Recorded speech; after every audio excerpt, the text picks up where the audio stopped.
সকাল থেকে কি হয়েছে কে জানে, শুধু প্রত্যেকটা ম্যাচ হেরেই যাচ্ছি। অনেক কষ্টে একজনকে নক করেছি বা দ্বিতীয় জনের পালা, কিন্তু আমার বন্ধুদের কি হয়েছে? ওরা এইভাবে গিয়ে গিয়ে নক হয়ে যাচ্ছে কেন? না মানে তোরা কি খেয়েছিস রে যে শুধু মরে যাচ্ছিস? প্রত্যেকটা রাউন্ড তোদের জন্য আরও হেরে যাচ্ছি।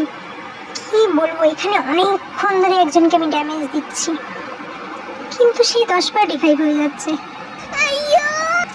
আব ক্যা করে?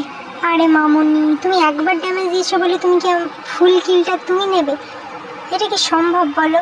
কমলা কাকু অনেক উঠছিল। ওরো ওরো আরো ওরো। এই যে মাঝে মধ্যে আমি নুবড়ি হয়ে যাই, এটা তার প্রমাণ। কি ভাই, ইউএসপি চালাচ্ছিলাম, ইউএসপি।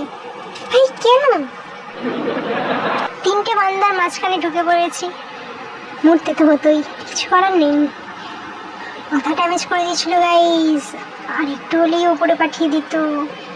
1 সেকেন্ডের জন্য, মিলি সেকেন্ডের জন্য আমি এখানে নক করে নিজে না হয়ে গেছি, কিন্তু রিভাইভটা ঠিকই পেয়ে গেছিলাম। রিভাইভ পেয়ে কমলা কাকুকে পুরো একদম শান্তির জায়গায় পাঠিয়ে দিয়েছি।